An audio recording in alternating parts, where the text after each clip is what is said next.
Okay, here we are. Advanced Health Sciences Psychology B, Virtual Interactive Notebook 1, Day 1 Consciousness. So get a clean piece of paper, and at the top of that, I want you to write today's title, which is Day 1 Consciousness Defined. And then I want you to set up your notes. So the way we're going to set up our notes is you will write the essential question below the title. The essential question today is, what is consciousness? And remember, you can pause, right? So you can take your finger and hit the pause button. And I will be here when you unpause. So if you think I'm going too fast, just use your pause button. So you've written your essential question, what is consciousness? And below that, we have the main idea. The main idea is consciousness, and then we have our subtopics. If you're taking outline form, write consciousness and then write the subtopics evenly spaced below that. And if you're doing it in mind map like I do it, put consciousness right in the middle and have all the subtopics radiating out from that connected by arrows. Today's subtopics are defined, by which I mean consciousness defined, circadian rhythms, problems, insufficient sleep, and blue light. Set that up now. Here we go. Consciousness defined. Consciousness is the awareness of internal and external stimuli. Stimuli is the plural of stimulus. Stimulus is anything that excites activity. I will demonstrate. This is a pen. This is a piece of cheese. A piece of cheese is potentially a stimulus. The pen displays no signs of consciousness.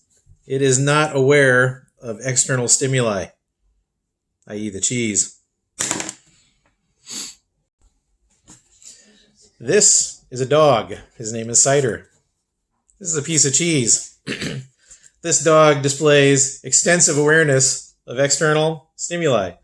Probably internal too. Internal would be, this dog is hungry. Inside his body, he knows he is hungry. Externally, he sees a piece of cheese. This is a stimulus. Good boy. Said good boy for eating cheese. Like you have to teach a dog to eat cheese. All right, so under defined, I want you to write awareness of internal and external stimuli. And you can define stimulus if you want as something that excites activity, but you don't have to. Excuse me. So, also coming off of consciousness, we're going to define sleep and wakefulness. So to be conscious also means to be wakeful for a lot of people. Consciousness is just the levels of awareness of internal and external stimuli. So sleep, you're still aware of stimuli, at least to some extent, or you could potentially be. So coming off of defined, I want you to write sleep.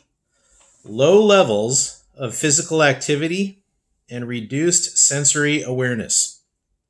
Sleep is low levels of physical activity and reduced sensory awareness. Then after that, have an arrow coming off of defined for wakefulness. Wakefulness is high levels of sensory awareness, thought, and behavior. So you're more conscious when you're wakeful. You have high levels of sensory awareness, thought, and behavior. You have low levels of physical activity and reduced sensory awareness when you're asleep. We're just defining our terms.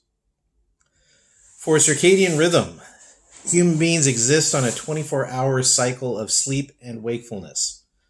I want you to take that as your notes. So for circadian rhythms, 24-hour cycle of sleep and wakefulness. Why is it called circadian rhythm? Rhythm would be a repeating process, right? Circadian is Latin for about a day. Circa dia, about a day.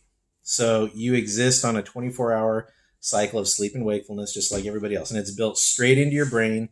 And the way that your brain gets cues is light. And we'll talk about that later.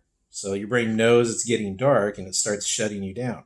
You might notice, by the way, this is really interesting, that until the modern period with electric lights, people knew that you had first and second sleep. So in colonial America, there's a lot of documentation where people will just offhandedly say, after first sleep, I got up and I did this and then had second sleep. And you might notice when you go camping that you wake up in the middle of the night, right? You have a sleep cycle and then you wake up and you do something for a half hour. You just sit there and then you go to sleep again. And there's a lot of documentation, and I haven't researched this in about the last year, but when I did look into it, some evolutionary psychologists think that maybe it's adaptive. Maybe that's when the predators are most likely to get you, so you wake up and you look for predators out in the distance. That's also probably why kids are afraid of monsters in the night, because back when we were roaming the plains of Africa, there were monsters in the night, and it was useful to worry about them. So it might be evolutionary, if you subscribe to that kind of thing. Okay. So we have circadian rhythm. You exist on a 24-hour cycle of sleep and wakefulness. I also want you to write down that during sleep, your body temperature drops, your heart rate drops, your blood pressure drops, and your blood sugar drops. So there are physical changes that accompany sleep. That also explains why when you go to sleep, you want a blanket. So I don't know if you've thought about that, but when you walk around and you're physically active in your house, you don't need a blanket. So why would you need a blanket when you sleep? Well, because your body temperature drops, and it's way more comfortable to sleep with a higher body temperature. So you get a blanket. Next, we're going to go problems with circadian rhythms. For this, I want you to look up melatonin. Melatonin. All right. Oh, hang on. Before we do that, sorry. Coming off of circadian rhythms, write down homeostasis. HOMEO space STASIS. Homeostasis is your body's tendency towards balance. So all biological systems strive for homeostasis, a balanced body. Sleep makes up for activity during the day, and daylight allows you to get the food and safety that you need to sleep. So everything's in balance. Homeostasis is balanced biological system. That note comes off of circadian rhythms. Then we're going to move on to problems with circadian rhythms. I've included a link to your textbook, and I want you to open that up and look up melatonin. There are a lot of other problems with circadian rhythms that are in there, so I would encourage you to look those over because they're interesting, but we're not going to get really detailed because this lesson is only supposed to last you a half hour. So we're going to skip over a lot of stuff while we do this class. And that doesn't mean it's not important. I'm just trying to hit the most important things. For insufficient sleep, I would like you to write down on your notes how many hours of sleep you need, how many hours of sleep your parents need, and how many hours of sleep your grandparents need, right? And if you have a different family situation where you have guardians or things like that, what I'm looking for is how many hours of sleep does a teenager need? How many hours of sleep does an adult, say in their 40s, need? And how many hours of sleep does an adult over age 65 need? And you will find a chart in your book. So that link to that section, just scroll down and you'll find a chart and it will answer those questions. Finally, for blue light, I've included a video about the effects of blue light on sleep and blue light blockers. Now, this is a fad. There seems to be some scientific evidence to support it, but I've also seen a lot of things that debunk it. I don't know, but I went ahead and ordered blue light blockers. Here they are. So this blocks blue light, and what I have found is if I put these on an hour before I go to bed, I start getting tired. Now, there's a mechanism in your brain that detects when the sun's going down. You can look at that in this section.